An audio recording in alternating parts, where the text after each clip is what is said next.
Nunca é boa ideia apostar contra Deus. Se ele disser que acontecerá, acontecerá, mesmo que pareça impossível agora.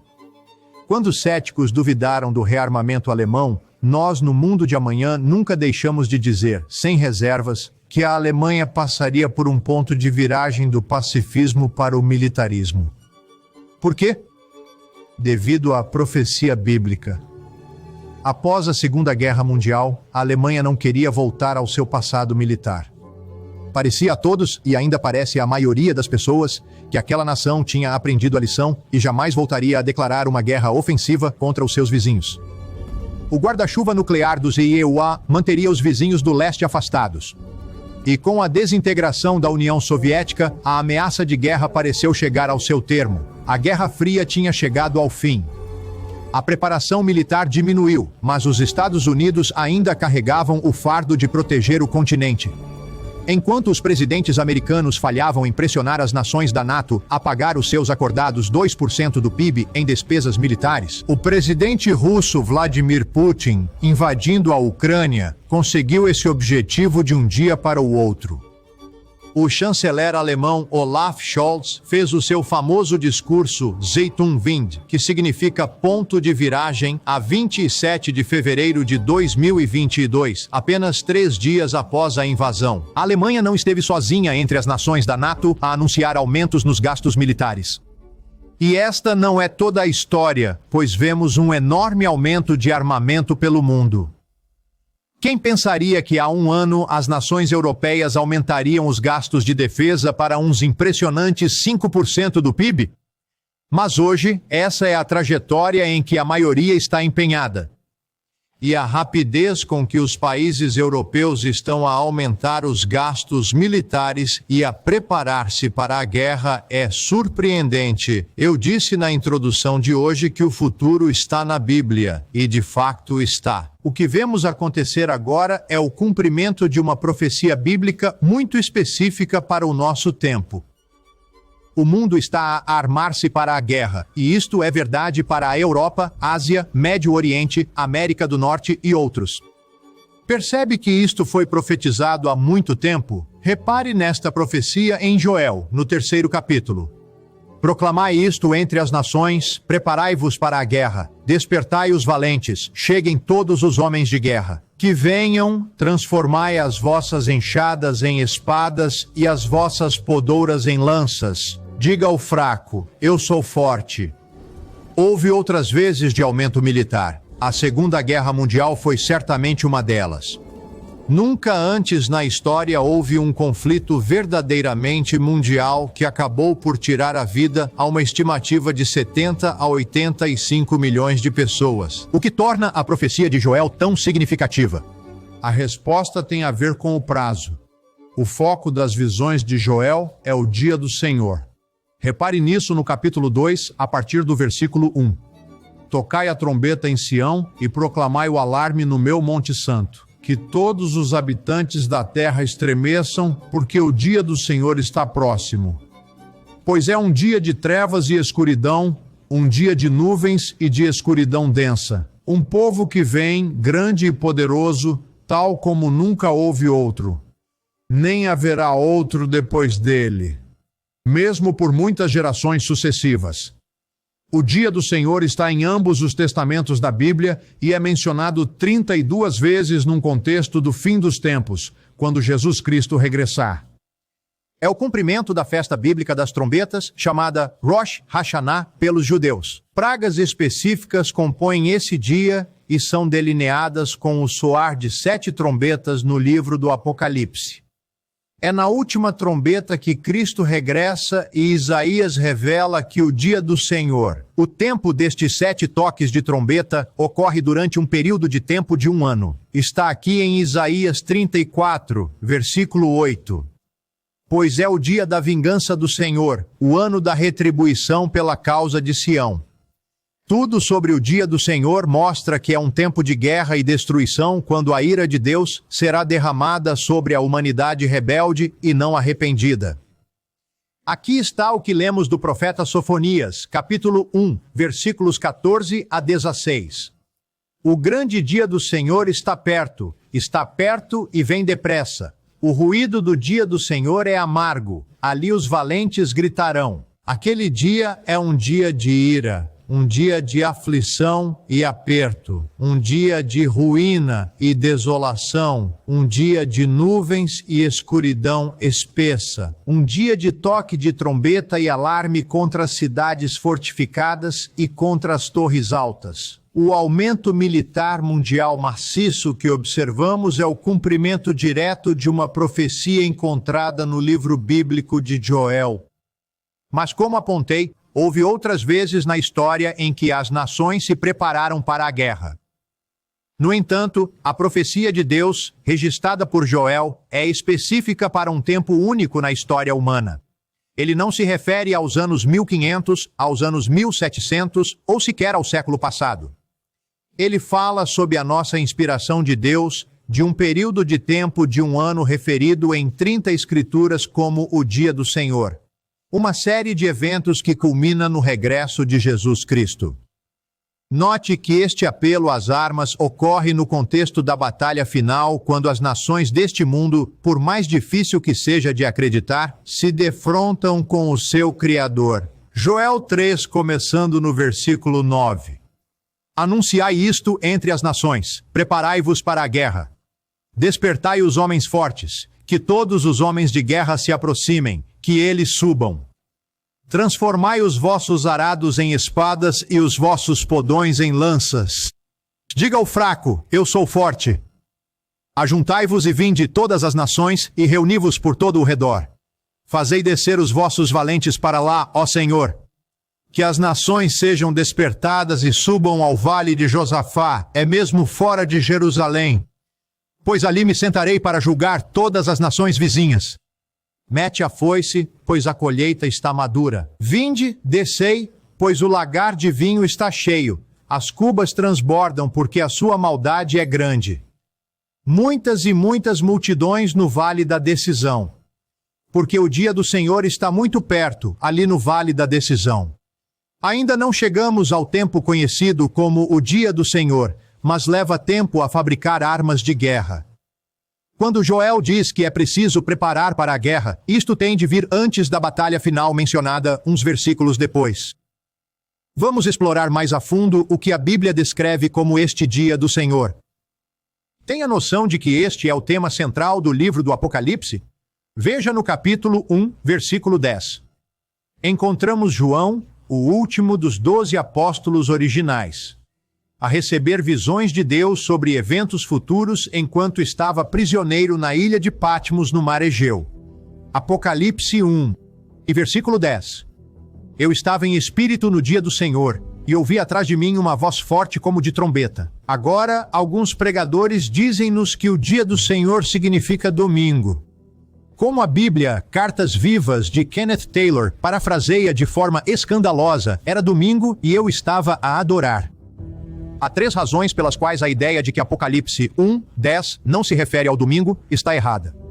Primeiro ponto, a Bíblia nunca chama ao primeiro dia da semana, que é o domingo, o dia do Senhor. Essa narrativa foi inventada muito tempo depois da crucificação e não se encontra nas Escrituras. Na verdade, o oposto é que é verdade.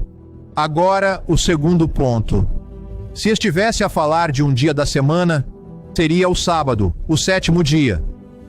Apenas 3 escrituras dizem de que dia Jesus é Senhor. E não é domingo. Quando os judeus da sua época condenaram Jesus por quebrar as suas ideias impostas humanamente sobre como guardar o sábado, ele recorreu a um exemplo do Antigo Testamento antes de declarar enfaticamente de que dia ele é o Senhor. Marcos 2, versículos 27 e 28. E disse-lhes, o sábado foi feito para o homem, e não o homem para o sábado. Portanto, o Filho do Homem é também Senhor do sábado. Se o sábado tivesse sido abolido, como muitos proclamam, ele não poderia ser Senhor dele. Pense bem, ele não é Senhor de algo que já não existe. Note também que Jesus disse que o sábado foi feito para toda a humanidade, não apenas para os judeus. Quando é que foi feito? No princípio, Gênesis 2, versículos 2 a 3. No sétimo dia Deus terminou a sua obra. E descansou no sétimo dia de toda a sua obra. Então Deus abençoou o sétimo dia e o tornou santo. Por outras palavras, separou-o como santo, porque nele descansou de toda a sua obra que Deus tinha criado e feito. Mas Apocalipse 1:10 não é um dia da semana. E isso leva-me ao ponto 3. O tema central do livro é o dia do Senhor, o dia do Senhor. A mensagem está contida num pergaminho que está selado com 7 selos. Apenas o Cordeiro de Deus, Jesus Cristo, pode abrir estes selos. Os primeiros 4 são o que é popularmente conhecido como os 4 cavaleiros do Apocalipse ou do fim dos tempos. O 5º selo representa o martírio de alguns servos de Deus. Sinais celestiais assustadores são vistos quando o 6º selo é aberto. E o que se segue é algo que muitos não conseguem imaginar. Apocalipse, capítulo 6 e versículo 15. E os reis da terra, os grandes homens, os ricos, os comandantes, os poderosos, todo o escravo e todo o homem livre se esconderam nas cavernas e nas rochas das montanhas e disseram às montanhas e rochas: caiam sobre nós e escondam-nos da face daquele que está sentado no trono e da ira do Cordeiro. Porque o grande dia da sua ira chegou, e quem poderá resistir? Sim, o dia do Senhor é nada mais do que a ira do Cordeiro de Deus. Poucos pensam em Jesus em termos que vão além do amor sentimental. Eles não conseguem entender o seu amor que vem na forma de uma repreensão terrível. Uma que é necessária para nos fazer voltar a nós. A humanidade está a armar-se, mesmo enquanto falo, para um futuro que não prevê. Quando Joel falou do Vale de Josafá, ele referia-se ao que muitos chamam Armagedão. Mas esse termo é mal interpretado. O que é Armagedão? O que significa para o mundo? O que significa para si e para os seus? Alguém sobreviverá? Vivemos nos últimos dias com nações em todo o mundo a prepararem-se para a guerra. E de acordo com a profecia bíblica, guerras de proporções inimagináveis estão a chegar. Contudo, há boas notícias, e eu explicarei isso um pouco mais tarde. Mas com tudo o que vai acontecer, é difícil compreender como este tempo terrível que se aproxima pode apanhar as pessoas de surpresa. É exatamente o que Paulo diz que acontecerá. Como pode ser? Apocalipse 18 fala de comércio e riqueza no meio de todos os problemas.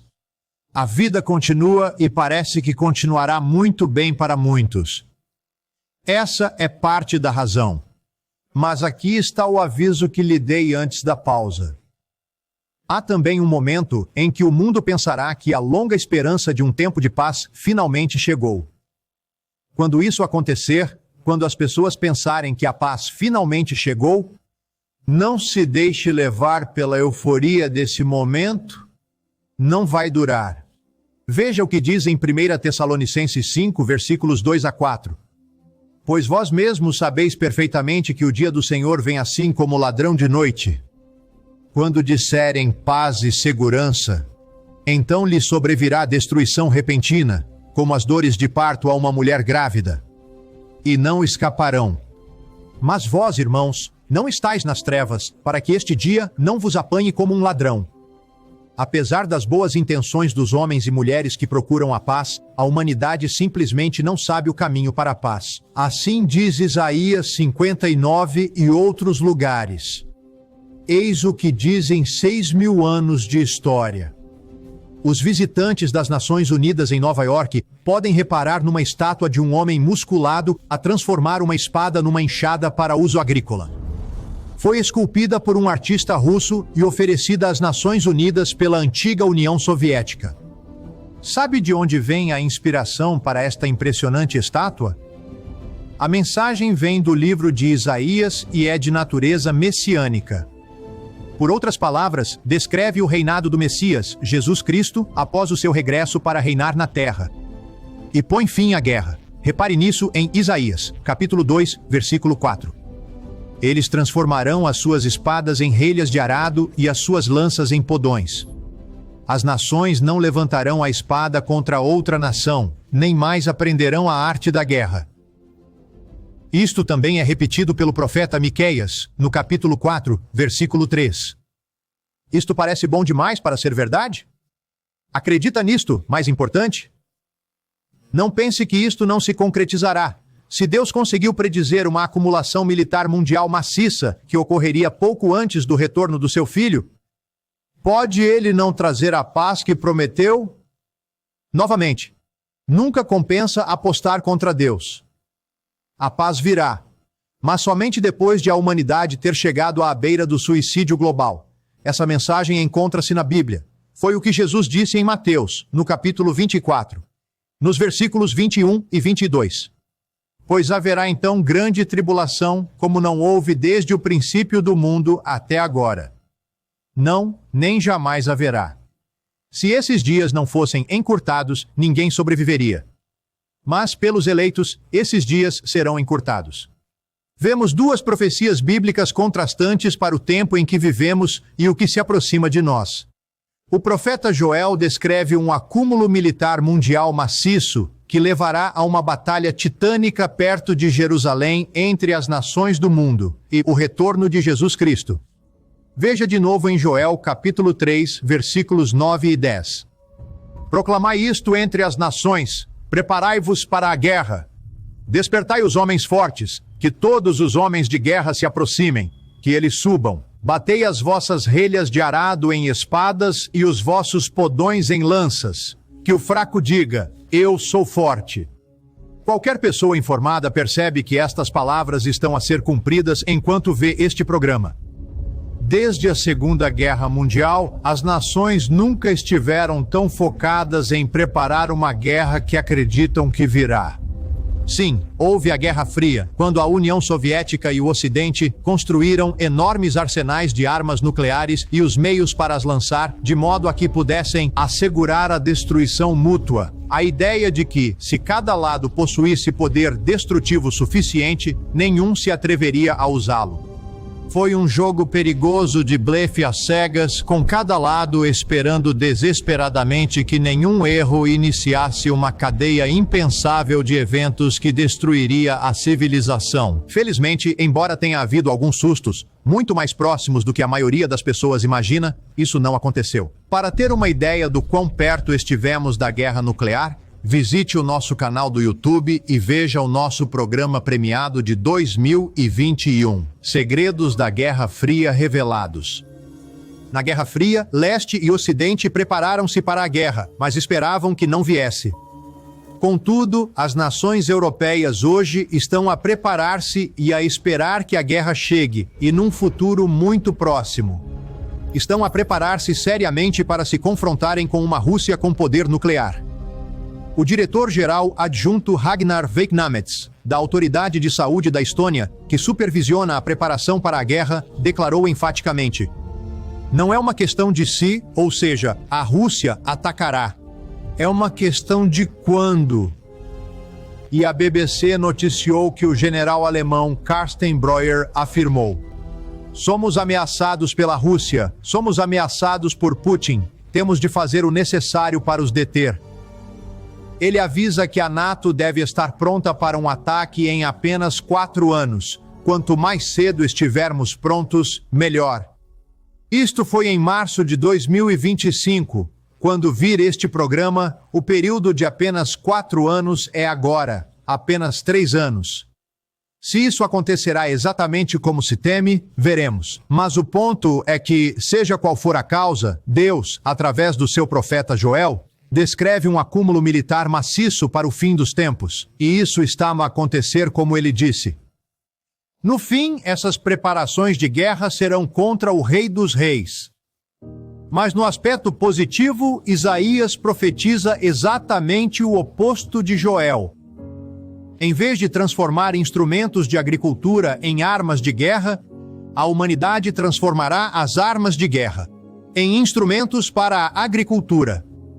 Vejamos uma secção mais completa desta bela passagem em Isaías, capítulo 2, versículos 2 a 4. Acontecerá nos últimos dias que o monte da casa do Senhor será estabelecido no topo dos montes e será exaltado acima das colinas, e todas as nações a ele correrão. Muitos povos dirão: vinde e subamos ao monte do Senhor, à casa do Deus de Jacó. Ele nos ensinará os caminhos e andaremos nas suas veredas. Pois de Sião sairá a lei e a palavra do Senhor de Jerusalém. Julgará entre as nações e repreenderá muitos povos. Converterão as suas espadas em relhas de arado e as suas lanças em foices de podar. As nações não levantarão a espada contra outra nação, nem mais aprenderão a guerra. Sim, é uma passagem linda, mas é mais do que isso. É real. Tal como a profecia de Joel se cumpre, a profecia de Isaías também se cumprirá. Jesus Cristo regressará para nos salvar da nossa insanidade e estabelecer o seu reino de paz e prosperidade. É quando os servos de Deus ressuscitarão para reinar com ele. Essa foi a mensagem de Jesus nos 3 anos e meio antes da crucificação. Essa é a mensagem do reino de Deus, a mensagem que proclamamos aqui na Tomorrow's World. Obrigado por assistir. Se achou este vídeo útil, veja mais do nosso conteúdo ou subscreva para se manter ligado. E se quiser um guia de estudo gratuito relacionado com este tópico, basta clicar no link na descrição. Até o próximo vídeo.